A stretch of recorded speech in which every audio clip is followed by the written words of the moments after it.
बच्चों नमस्कार। आपका हमारे channel maths by Alan Gupta sir में स्वागत है। बच्चों आज मैं आप लोगों को समांतर श्रेणी की एक और नई एक्सरसाइज 9B के बारे में बताने जा रहा हूं। इससे पहले मैंने आपको 9A के बारे में बताया है, उसका वीडियो आप लोग देख चुके होंगे और आशा है आपको अच्छे से समझ में आ रहा होगा। आइए देखते हैं बच्चों हम लोग एक्सरसाइज 9B। इसका पहला क्वेश्चन है, निम्नलिखित अनुक्रमों में कौन कौन से समांतर श्रेणी में हैं। तो देखिए मैंने आपको बताया हुआ था समांतर श्रेणी के लिए क्या नेसेसरी है। समांतर श्रेणी के लिए डी नेसेसरी। डी मतलब सार्वंतर। डी मतलब सार्वंतर मतलब इन पदों के बीच जो अंतर है ये एक निश्चित संख्या अगर है तो वो श्रेणी क्या होगी, समांतर श्रेणी होगी। ठीक है, तो देखिए 1 के ए को हम देख लेते हैं। 1 का ए पार्ट दिया हुआ है 1, 7, 13, 19। यहीं पे चेक कर लेते हैं। 1 और 7 में बच्चों कितने का अंतर है। 7 से 1 सब्सट्रैक्ट करेंगे कितना बचेगा, 6। ठीक, 13 से 7 सब्सट्रैक्ट करेंगे कितना बचेगा बच्चों, 6। 19 से 13 से सब्सट्रैक्ट करेंगे कितना बचेगा, 6। तो आप लोग देख रहे होंगे कि यहां पर सभी पदों के बीच एक फिक्स संख्या 6 का अंतर है। तो यही तो कहता है समांतर श्रेणी में, क्या कहता है कि भाई जो सार्वंतर होना चाहिए, जो डी का मान होना चाहिए वो क्या होना चाहिए, बराबर होना चाहिए। डी का मान कैसे निकलता है ये भी मैंने आपको बताया। दूसरी वाली संख्या से पहली वाली संख्या को घटाना है। प्रत्येक श्रेणी में पहले पद को छोड़कर उसके बाद वाली संख्याओं में क्या होना चाहिए, सार्वंतर जो होना चाहिए वो बराबर होना चाहिए, तभी श्रेणी हमारी क्या कहलाएगी, समांतर श्रेणी कहलाएगी। तो देख लीजिए अब एक बार फिर से। 1 और 7 में कितने का डिफरेंस था, 6 का। 13 और 7 में कितने का डिफरेंस है, 6 का। 19 और 13 में कितने का डिफरेंस है, 6 का। यानी कि ये आपकी समांतर श्रेणी है। क्लियर। ए के बाद बी वाला देखते हैं। देखिए 10, 8, 6, 4। तो यहां देखिए 10 और 8 में अब यहां पर हम क्या करते हैं, सार्वंतर निकालने के लिए T2 माइनस T1 लिखते हैं। D इक्वल टू क्या होता है, T2 माइनस T1। तो पहला पद T1, दूसरा T2, तीसरा T3, चौथा T4। इस तरीके से हम पद लिख सकते हैं, या A1, A2, A3, A4 लिख सकते हैं, जो आपकी इच्छा हो। ठीक है बच्चों। तो देखिए 8 से 10 सब्सट्रैक्ट करेंगे, तो 8 से 10 सब्सट्रैक्ट किया तो क्या बचा, माइनस का 2। ये बी पार्ट के लिए हम लोग कर रहे हैं। ठीक है, 8 माइनस 10 कितना बचा, माइनस का 2। फिर देखते हैं 6 माइनस 8, तो 6 से 8 जाता है, कितना बच रहा है, माइनस का 2। फिर देखते हैं 4 माइनस 6, 4 माइनस ये T2 माइनस, यहां लिखे भी दे रहे हैं, ये T2 माइनस T1 आपका हो गया, ये T3 माइनस T2 हो गया, ये फिर आपका चौथा पद हो गया, तो T4 माइनस कितना, T3। ठीक है बच्चों, तो 4 माइनस 6 हो गया। 4 से 6 जाएगा कितना बचेगा, माइनस का 2। यहां भी देखिए सब जगह सार्वंतर क्या है, समान है, -2 ही है। यानी कि ये भी हमारी श्रेणी क्या हो जाएगी, समांतर श्रेणी में हो जाएगी। तो ये बात अब आपकी समझ में आ गई, कैसे हम बताएंगे कौन से समांतर श्रेणी में है। तो आगे के सी, डी और ई मैं आपके लिए छोड़ रहा हूं, आप लगाइएगा। अगर नहीं समझ में आएगा तो पूछिएगा। नेक्स्ट क्वेश्चन देखते हैं। क्वेश्चन नंबर हम लोग अब इसके बाद सेकेंड देखते हैं। ठीक है, इसको इरेज कर लेते हैं हम लोग। ठीक है, तो इसका सी, डी और ई पार्ट आप स्वयं लगाएंगे। ठीक है, सेकेंड नंबर क्वेश्चन दिया है, यदि किसी समांतर श्रेणी का nवां पद 2n+3 हो तो उसका 5वां तथा 25वां पद ज्ञात करो। ये देखते हैं सेकेंड नंबर का हम लोग solution. Second number Tn equal to बच्चों क्या होता है, आपको मैंने बताया है, Tn इक्वल टू होता है a plus n minus 1 into D. किसी भी समांतर श्रेणी का अगर nवां पद हमें ज्ञात करना होता है तो हम लिखते हैं Tn equal to a plus n minus 1 into D, जहां a क्या है, a क्या है, प्रथम पद है, n क्या है, पदों की संख्या है, डी क्या है, सार्वंतर है। खैर यहां पे हमें डायरेक्ट इस श्रेणी का nवां पद दिया, यानी Tn इक्वल टू कितना दिया है, 2n+3। अभी इससे पहले वाली एक्सरसाइज में मैंने आपको बताया है, इसका कोई भी पद, जैसे पहला पद अगर हमें निकालना हो तो n इक्वल टू हम क्या लिख देंगे, 1। तो T1 equal to 2 into 1 plus 3।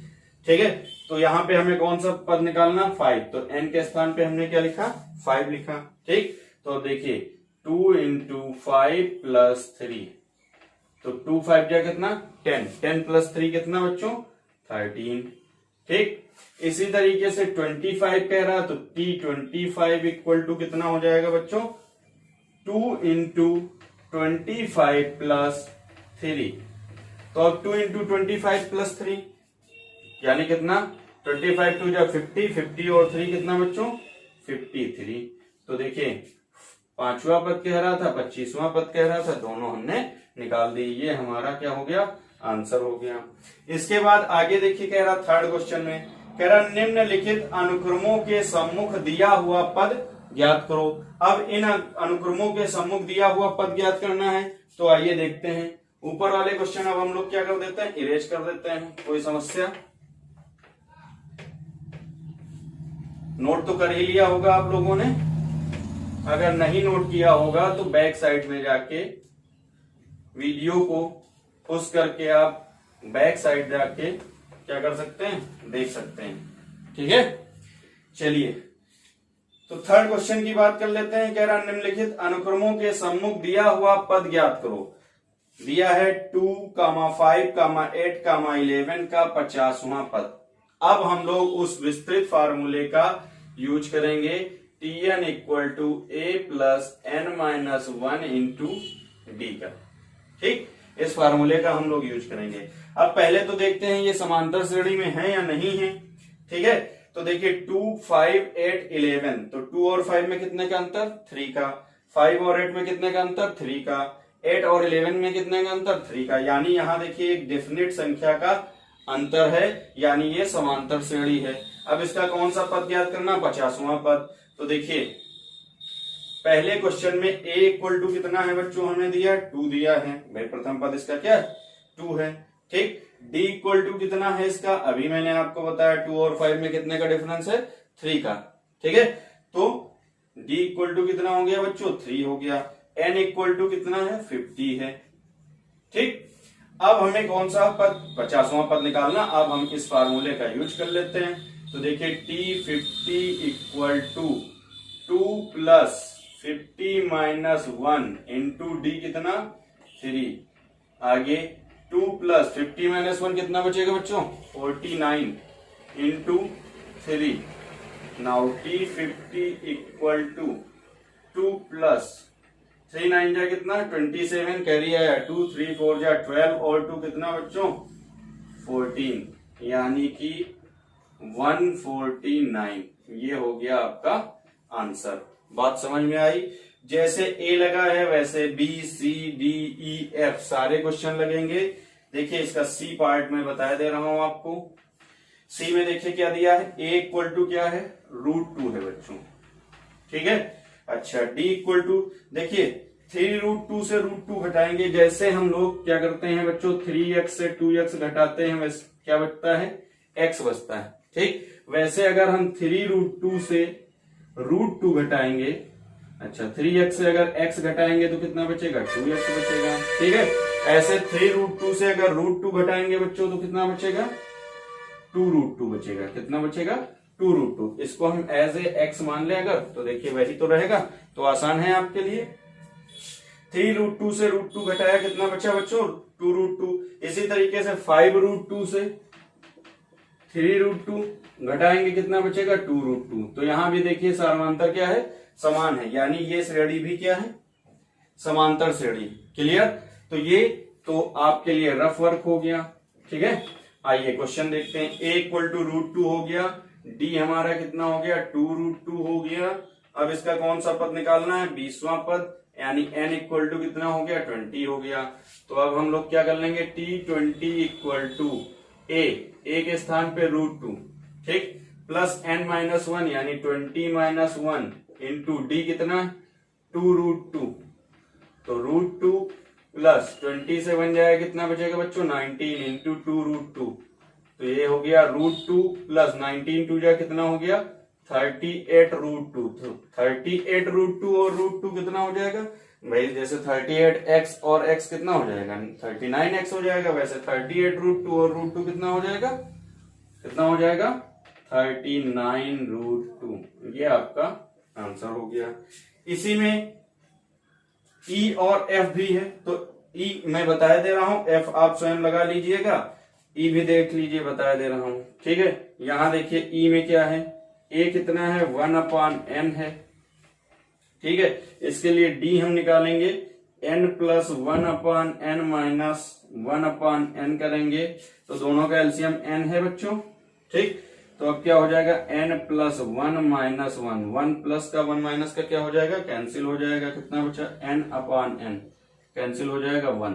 यानी इसके लिए जो सारांतर आएगा वो कितना आएगा बच्चों, 1 आएगा। ठीक है, इसका कौन सा पद कह रहा है, 100वां पद, यानी n इक्वल टू कितना 100।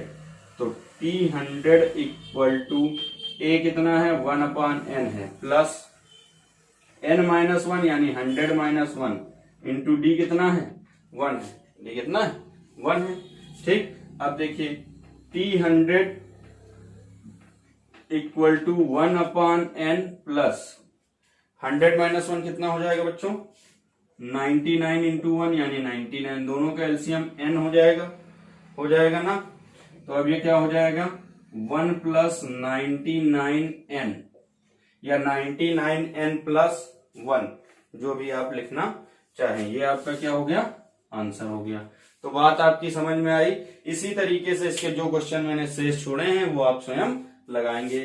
तो देख लेते हैं बच्चों, इसको भी हम लोग क्या कर देते हैं, इरेज कर लेते हैं। अगले क्वेश्चन की ओर हम लोग चलते हैं।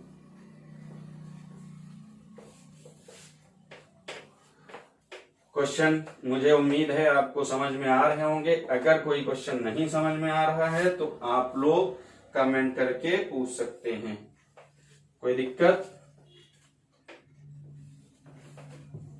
क्वेश्चन में देखते हैं बच्चों क्या दिया है, निम्नलिखित अनुक्रमों के सम्मुख दिया गया पद ज्ञात करो। एपी मतलब समांतर श्रेणी, 2,4,6 .50 का अंत से 8वां पद। तो देखिए अंत से 8वें पद के लिए एक फार्मूला होता है TRE। ठीक है, आप इसको ऐसा भी लिख सकते हैं, अंत से 8वां पद। इसको हम लोग इस तरीके से संकेत में लिख लेते हैं TRE। ठीक, L minus R minus 1 into D होता है। यहाँ L क्या है, अंतिम संख्या है, तो इसके लिए हमें अंतिम संख्या पता होना अनिवार्य। तो यहाँ देखिए अंतिम संख्या कितनी दी 50 दी, तो L कितना हो गया बच्चों 50 हो गया। R कितना कह रहा है 8वां पद यानी 8 हो गया। ठीक, और D इसके लिए हम लोग निकाल लेते हैं। D देखिए 2 और 4 में कितने का अंतर 2 का, 4 और 6 में कितने का अंतर 2 का, यानी D कितना हो गया आपका 2 हो गया। तो आप देखिए T8E, R के स्थान पे 8, तो T8E clear. L minus L कितना है 50 माइनस R कितना है 8 माइनस 1 इंटू डी कितना है बच्चों 2। ठीक, देन T8E इक्वल टू कितना 50 माइनस 8 से बन जाएगा, कितना बचेगा बच्चों 7 इंटू 2, देन 50 माइनस कितना 14। तो ये हो गया आपका T8E इक्वल टू 50 से 14 जाएगा, कितना बचेगा 36। ये हो गया आपका आंसर। इसी तरीके से बच्चों आप लोग बी और सी लगा लीजिएगा। ठीक है, क्लियर। आगे देखते हैं बच्चों, हम लोग क्वेश्चन नंबर 5 देखते हैं। निम्नलिखित अनुक्रमों में से प्रत्येक में कितने पद हैं कह रहा है। निम्नलिखित अनुक्रमों में से प्रत्येक में कितने पद हैं, यानी हमें किसका मान निकालना है, n का मान निकालना है। ठीक है, तो 1 2 3 4 4 क्वेश्चन है, 4 में मैं 2 बता देता हूं, 2 आप स्वयं लगाएंगे। ठीक है, तो ए वाला ही हम पहले देख लेते हैं। तो इसके लिए ए कितना है 4 है। अब डी देखते हैं, 4 और 7 में कितने का डिफरेंस 3 का, 7 और 10 में कितने का डिफरेंस 3 का, 10 और 13 में कितने का डिफरेंस 3 का, यानी डी हमारे लिए कितना हो जाएगा बच्चों 3 हो जाएगा। ठीक है, अंतिम पद L इक्वल टू कितना दिया है बच्चों 148। ठीक है, अब हमें किसका मान निकालना, n का मान निकालना है। आप लोगों को एक फार्मूला मैंने बताया था L equal to A plus n minus 1 into D. यहाँ पर इस फार्मूले का ही हम लोग यूज करेंगे। एल हमारे पास कितना है 148 है, ए कितना है 4 है, n माइनस 1 इंटू डी कितना है 3। इसको इधर ले आएंगे तो 148 माइनस कितना हो जाएगा 4 इक्वल टू 3n माइनस कितना 3 से इसको ओपन कर देंगे। 148 से 4 जाएगा कितना बचेगा बच्चों 144। अच्छा उस 3 को इधर लाएंगे तो यहाँ प्लस 3 हो जाएगा इक्वल टू कितना हो जाएगा 3n। ठीक है, अब हम क्या करेंगे 3n इक्वल टू ये कितना 144 और 3 कितना 147। चलिए 3 कितना 4 टाइम 3 4 जा 12। ठीक, कितना बचा 3 9 जा 27 यानी n इक्वल टू कितना 49। क्लियर, तो इस श्रेणी में कितने पद हैं 49 पद हैं। ठीक है, इसी तरीके से इसका हम लोग क्या देख लेते हैं सी पार्ट देख लेते हैं। सी पार्ट में दिया है a इक्वल टू यहाँ पे कितना दिया बच्चों 0.50। ठीक है, और d कितना हो जाएगा d आपका हो जाएगा देखिए 0.53 माइनस कर देंगे 0.50 तो 0.03 यानी d आपका कितना हो जाएगा 0.03। ठीक, और L आपका कितना दिया है बच्चों 1.1। L कितना दिया 1.1। फिर से वही formula L equal to A plus N minus 1 into D लगा लेंगे। तो अब डायरेक्ट लिखते हैं हम लोग L हमारे पास कितना 1.1, ए कितना 0.50 प्लस n माइनस 1 इंटू 0.03। कोई समस्या, आगे देखते हैं 1.1 minus 0.50 equal to 0.03 minus n। इसके इससे मल्टीप्लाई करेंगे तो 0.03n हो जाएगा माइनस 0.03। तो अब 1.1 से 0.50 घटाएंगे तो घटा लेते हैं यहाँ कहीं 1.1 माइनस 0.50 तो यहाँ 0 होना चाहिए। ठीक है, 0 कितना बचेगा 0.60 यानी कि 0.60 प्लस 0.03 इक्वल टू 0.03n। ठीक, अब इसमें अगर हम ऐड कर लें तो 0 पॉइंट कितना हो जाएगा 63 इक्वल टू 0.03n। तो n इक्वल टू 0.63 अपॉन 0.03। ये पॉइंट देखिए क्या हो जाएगा हट जाएगा यानी कितना आया 63 अपॉन 3 यानी कितना आया 21। ये हो गया हमारा आंसर। तो यहाँ इस श्रेणी में कितने पद हैं बच्चों कितने हैं 21। आगे देखते हैं 6 नंबर।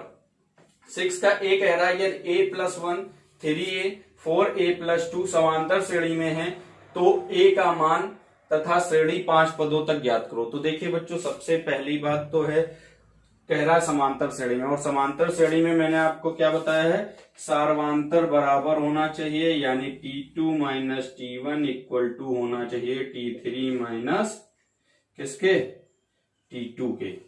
ये भी D है आपका, ये भी D है, तो ये चीज आपकी बराबर होनी चाहिए। बात समझ में आई भाई।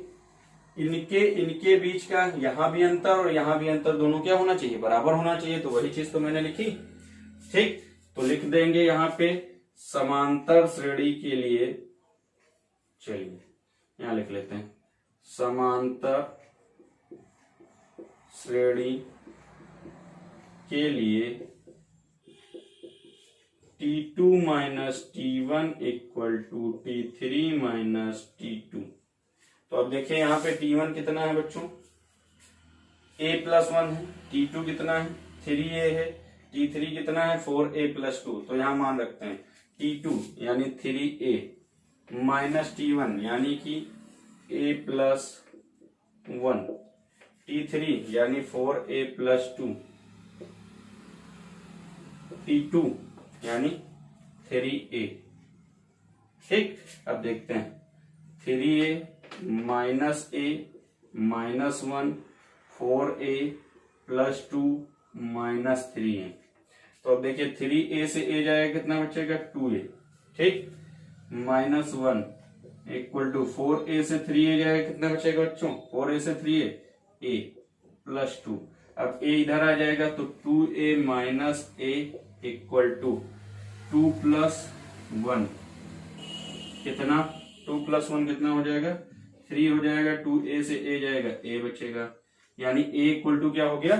3 हो गया। अब यहाँ पर अगर हम इस श्रेणी में देखिए, यहाँ a इक्वल टू 3 रख दें तो क्या हो जाएगा? 3 प्लस 1 कामा 3 इंटू 3 कामा 4 इंटू 3 प्लस 2।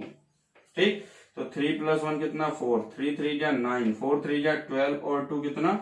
14। ठीक, कितने पद तक श्रेणी लिखनी थी? 5 पदों तक। 3 तो आपको मिल गए। 4 और 9 में कितने का डिफरेंस? 5 का। 9 और 14 में कितने का डिफरेंस? 5 का। तो 14 के बाद 14 में 5 ऐड कर देंगे, कितना हो जाएगा? 19। 19 में 5 ऐड कर देंगे, कितना हो जाएगा? 24। ये आपका क्या हो जाएगा बच्चों? आंसर। जैसे मैंने ए बताया वैसे ही बी और सी पार्ट भी इसका लगेगा। आगे देखते हैं क्वेश्चन नंबर 7A। मिटा देते हैं इसको। चलिए, क्वेश्चन नंबर 7 देख लेते हैं। इसका ए पार्ट मैं आपको बताया जा रहा हूं, बी आप स्वयं लगाइएगा। कह रहा क्या 302 श्रेणी 3 8 13 18 का कोई पद है? तो ये हम कैसे जानेंगे? इसमें हम n का मान निकालेंगे। अगर n का मान कोई पूर्ण संख्या आ रही तब तो ये पद होगा, वरना नहीं होगा। तो आइए चेक कर लेते हैं हम लोग। तो 7 का ए, ये हम मान लेते हैं इस श्रेणी का अंतिम पद है, यानी l इक्वल टू हमारे पास कितना है बच्चों? 302 है। a इक्वल टू कितना है हमारे पास? 3 है। d इक्वल टू कितना है? 8 से 3 जाएगा, कितना बचेगा बच्चों? 5। तो d इक्वल टू कितना है? 5। ठीक है, तो आइए देखते हैं अब हम लोग कौन सा फार्मूला लगाएंगे। वही l equal to a plus n minus 1 into D. तो l हमारे पास कितना? 302। a कितना? 3। n माइनस 1, n तो हमें निकालना ही है, और d कितना है? 5। तो 302 minus 3 equal to 5n minus 5। 302 से 3 जाएगा, कितना बचेगा बच्चों? कितना बचेगा? 299। इधर 5 आएगा, प्लस हो जाएगा 5n। तो 299 प्लस 5 कितना हो जाएगा बच्चों? 304 equal to 5n। n equal to 304 upon 5। अब 5 से अगर हम 304 को भाग देंगे तो क्या ये कटेगा? ये नहीं कटेगा। ठीक है, तो इस सिचुएशन में n का मान कोई पूर्ण संख्या नहीं आ रही, और जब n का मान कोई पूर्ण संख्या नहीं आ रही है तो जाहिर सी बात है यह इसका इस श्रेणी का कोई पद नहीं होगा। क्लियर? इसके बाद बी पार्ट इसका 7 सही 3/4, 9 सही 1/2 और 11 सही 1/4 का 99वां पद, 99वां पद निकालना। आपको ए पता है, n पता है, सार्वंतर निकाल लेना है और आप इसको लगा लेंगे। ठीक है, क्लियर? जो भी क्वेश्चन छोड़े हैं उनको लगाइएगा। नहीं समझ में आएगा तो पूछिएगा। बात समझ में आई? मिलते हैं नेक्स्ट वीडियो में। क्लियर?